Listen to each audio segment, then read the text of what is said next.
Essa foto vai ficar demais. Já pensou se não existisse foto, notícia, esporte, família? Fotografia é uma arte que serve à ciência. No passado, artistas ilustravam para documentar a natureza e a ciência, animais, plantas, cidades. Nas últimas décadas, vivemos uma evolução tecnológica. Câmeras ao alcance de todos. Para falar sobre fotografia e ciência, vamos conversar com o fotógrafo Israel Parreiras. Então, deixe o seu joinha, inscreva-se no canal e para saber mais, aguarde a vinheta. Ciência. Uma imagem vale mais do que 1000 palavras. Esse ditado é muito real para o campo da ciência. Como imaginar Saturno e todo o esplendor dos anéis? Ou a delicadeza celular? E o coronavírus, horrendo? Além de nos impressionar, podemos compartilhar fotografias. Para falar sobre isso, recebo o fotógrafo Israel Parreiras. Olá, Israel! Ei, Phil, tudo bem? E aí, como que vai o debate contra os terraplanistas? A luta é grande. Fala um pouco mais sobre fotografia científica? Então, Phil, antes da gente falar sobre a fotografia científica em si, a gente precisa falar sobre uma coisa muito importante que é o papel da fotografia na história do mundo e, sobretudo, na história da ciência, né? A força que a fotografia tem.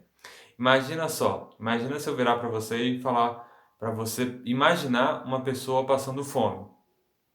Agora, imagina que ao invés de eu pedir para você fazer esse jogo de imaginação, eu te apresentar essa foto, feita pelo Kevin Carter e que foi ganhadora do prêmio Pulitzer. A foto despertou muita mais emoção do que você falando. Então, Phil, como você pode ver, a fotografia tem um poder muito grande, ela tem uma capacidade muito grande de poder tocar pessoas e, acima de tudo, ela tem uma capacidade muito grande de transmitir sentimentos. Então, essa é a principal força, digamos assim, da fotografia. Agora, a gente vai, para poder falar sobre a fotografia científica, o papel da fotografia na ciência, a gente tem que separar a fotografia em 4 áreas essenciais: astrofotografia, microfotografia, macrofotografia e fotografia de fauna e flora. Mas você pode falar sobre a fotografia científica?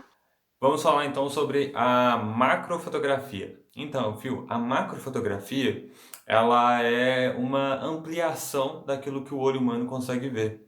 Então, a gente consegue enxergar, por exemplo, a asa de uma borboleta, ou a asa de um mosquito, ou a perna de uma aranha, mas a gente não consegue ver ela com uma grande capacidade de detalhes. Então, essa é a grande característica que a gente tem na macrofotografia. Se a gente for observar o olho humano, ele tem um limite daquilo que a gente consegue enxergar em relação à proximidade do olho. Então, a partir do momento que a gente vai aproximando a nossa mão, né, o nosso dedo do nosso olho, a gente vai perdendo o foco. A grande capacidade da macrofotografia é que a câmera está numa distância curtíssima ou quase encostada no objeto que ela está fotografando.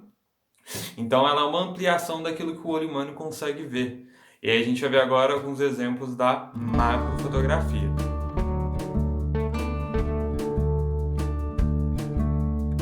Agora a gente vai entrar talvez na mais importante ramo da fotografia científica, que é a microfotografia. É muito importante a gente não confundir a macrofotografia com a microfotografia. O que eu quero dizer com isso? A macrofotografia, ela é uma ampliação daquilo que o olho humano consegue enxergar. Agora, a microfotografia, ela vai além. Ela é a fotografia daquilo que não é perceptível pelo olho humano, ou seja, micro-organismos, bactérias, superfícies. Então, a microfotografia, ela pode ser usada tanto em ciências médicas, ciências biológicas, estudo de infecções, estudo de doenças, estudo de organismos, como ela também pode ser usada na mecânica.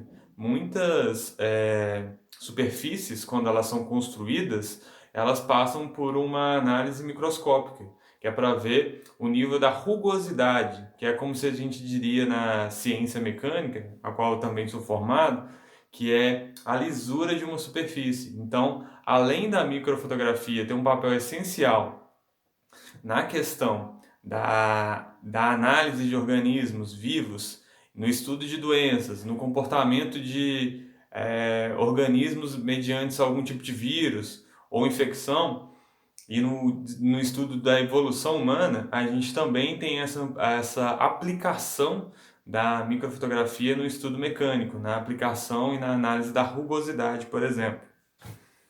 Agora a gente vai ver alguns exemplos de microfotografia. É muito importante lembrar que a microfotografia ela está sempre presente nos nossos livros de história, então a gente sempre cresce lendo e vendo imagens que possuem a aplicação da microfotografia. Vamos ver alguns exemplos agora. E aí, Phil? Lindas imagens, né? Então a gente pode destacar assim como áreas da fotografia científica essas 4 áreas, né? Macrofotografia, microfotografia, astrofotografia e fotografia de fauna e flora. Vale destacar também, respondendo a sua pergunta, que o Brasil tem grandes nomes da fotografia e, acima de tudo, do fotojornalismo. Eu gostaria de destacar 2 nomes que eu acho muito importantes para a história da fotografia, e não só para a história da fotografia, mas para a história como um todo, que são o Arauquém Alcântara e o Sebastião Salgado, né? O Sebastião Salgado muito ligado a um trabalho com humanidades, acompanhando as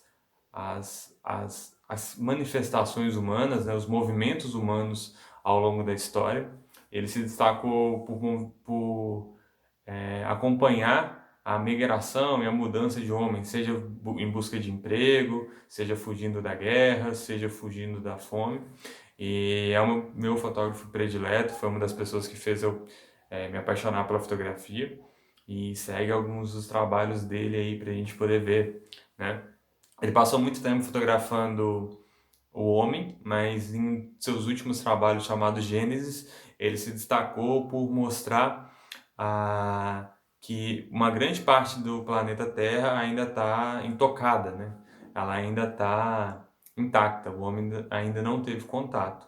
Então ele migrou de fotografar o homem para fotografar a natureza e nos brindou com um belíssimo trabalho. Então a gente vai ver aí algumas fotos do Sebastião Salgado agora.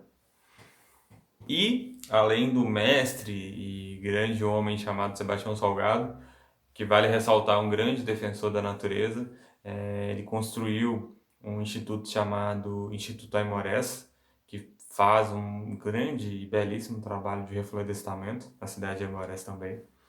E além do Sebastião Salgado, que é genial, a gente também tem um outro grande e talentosíssimo fotógrafo que dedicou grande parte da sua vida à fotografia da fauna e da flora da Amazônia brasileira, que é o Arauquém Alcântara.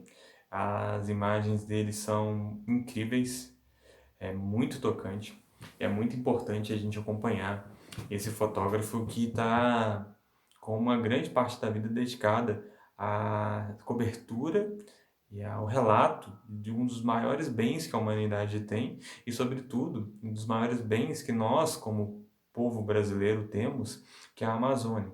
Então, você vai acompanhar aí o trabalho da Arauquém Alcântara, e é uma série de fotografias muito importantes e muito bonitas.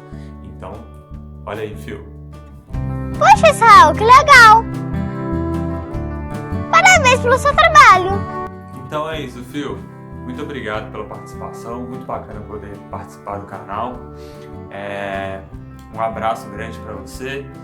Firme na luta e no debate democrático e pacífico contra os terraplanistas. Muito obrigado, abraço, e sempre que precisar de mim, estou às ordens, só chamar. Abraço, tchau! Se você gostou, dê joinha, inscreva-se no meu canal. Tchau!